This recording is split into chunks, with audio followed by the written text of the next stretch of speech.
Hey, you the maintenance man?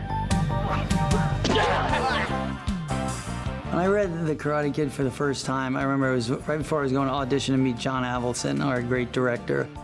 1984, let me hop in my time capsule.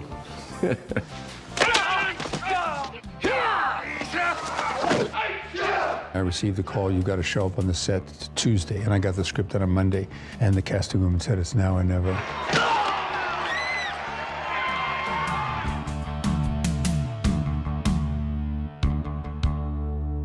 Man who catch fly with chopstick accomplish anything. I was pretty excited with the opportunity to audition.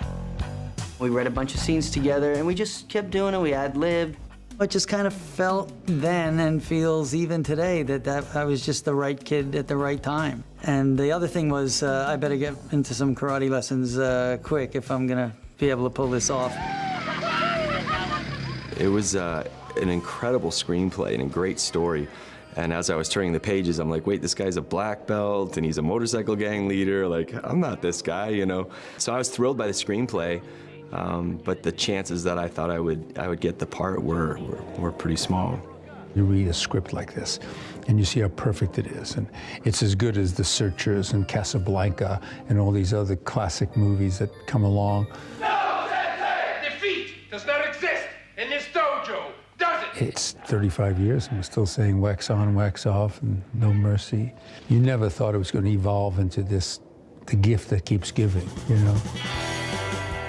Daniel LaRusso appealed to me because he had more guts than I ever had. He's the essence of, you know, a lot of myself is in that character. But here's the biggest difference. If I was beat up my first day in a new town, I probably wouldn't go back for more. LaRusso had that kind of, he was not gonna back down, and he acted first and thought later sometimes. I'm a little bit more analytical than he is, but you know, his movie made for a better story than maybe mine would have. Karate. Yeah.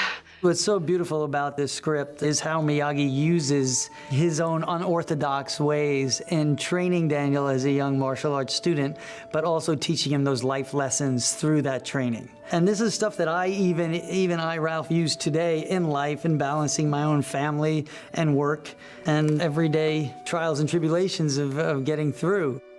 I would say the themes, besides the main theme of bullying, and it's always relevant, so I think that's part of why the film still resonates.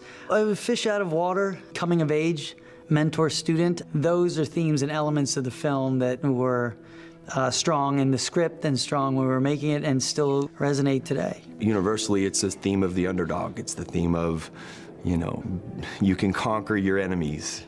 Everybody would love to have a Yoda-type person in their life to come and give them the secrets of the universe to conquer everything. The character of Daniel LaRusso, he's the every kid, you know. As Ralph always says, you know, he had no business winning anything. So it gives hope, I think, and I think everybody's searching for hope, and the film serves that no matter how many times you watch it. Well, he was terrific. My final audition was with Pat, and we did that scene in the dojo where, you know, he wants to go fight, and he visits me in the dojo with Ralph. But you don't show. And it's open season. On him. And you. And that whole scene came alive because he's so good, and he's such a giving actor.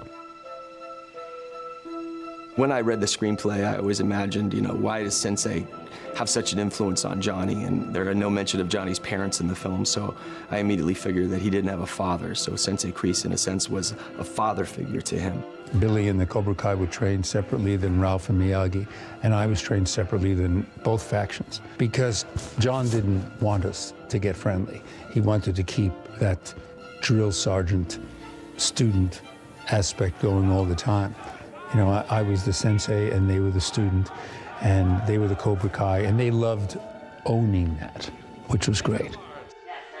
The influence that Kreese has on Johnny is subconscious, I think. It's in his hardwire, and but there's still the Johnny in him that's kicking to do right, and that's really shown in the final moment when Kreese says, "Sweep the leg." And Johnny starts to, wait, you know, what have you been programming me for, and who are you, and who am I? This kind of moment of questioning and searching, you know. No mercy.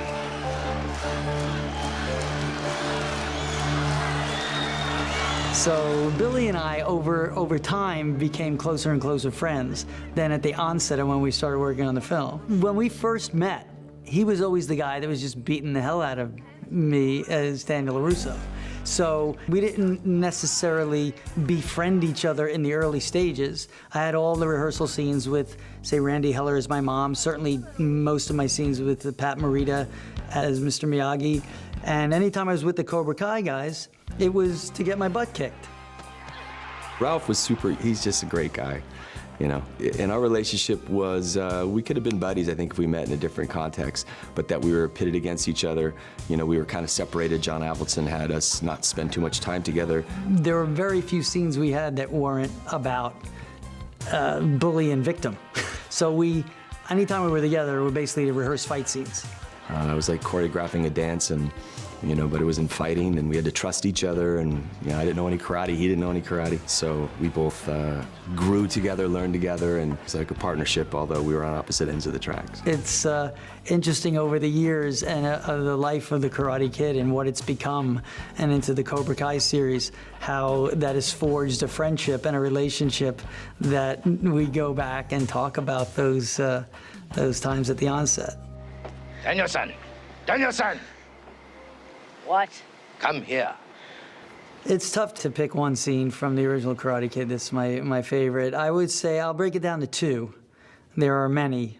But two of my favorites are the payoff scene when Daniel learns of all the chores that he's doing, and Miyagi says, "Show me, wax on, show me." And because I'll never forget how much we rehearsed that. Show me wax on, wax off. That!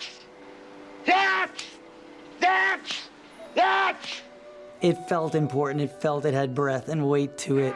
And, you know, it pays off with a big roar from the crowd. It's a beautiful scene. My other favorite scene is after when Daniel puts Mr. Miyagi, after he's talking about World War II and losing his wife and child, in a very dramatic scene and a brilliant performance by Pat Morita. And Daniel puts him down, puts him to bed, and learns about his Medal of Honor.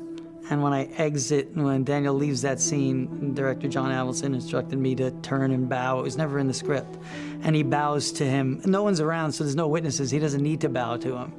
He just chooses to, and it sets us off into this montage where he's inspired to train himself. But you get that little thing in your throat, and it's really kind of wonderful and magical. So those are two of my favorites. All right, what are the rules here? The tournament, that was when it really came alive, and we had all the fans in the audience, extras, you know, and there was, you know, real people in there, and they didn't know we weren't real black belts or whatever, you know, and we're around kicking, and to be in that stage, it just fed this adrenaline in this moment that happened that was captured by John Avildsen through 9 cameras hidden in the bleachers shooting a long lens across the way. And it wasn't cameras in your face, it was like this event that happened. And my family was there, my folks, and you know, I remember after a scene where I injured Daniel and they tell me to go kneel down on the mat. Come on, Daniel. And the whole crowd starts booing me, you know. And I was feeding on it, and I look up and there's my mom, and she's like there. And she's like, "That's my boy," you know. I'm like, "It's okay, Mom, it's all good." But the emotion of that was very fulfilling, to have gone through the months of training, rehearsals, practice, you know, and to get to that moment and actually like execute it and to feel it and live it. I've never experienced anything like that.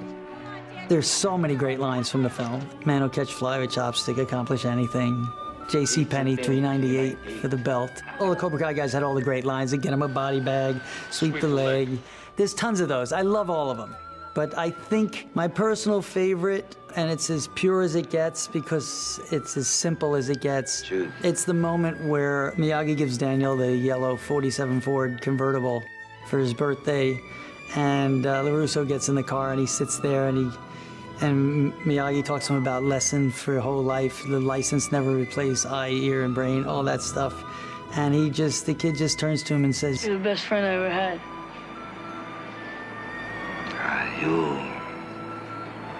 pretty okay too. It's what separates the movie and gives it that special heart and soul. Banzai, Daniel-san! Hey, Banzai! Banzai! Banzai! Banzai!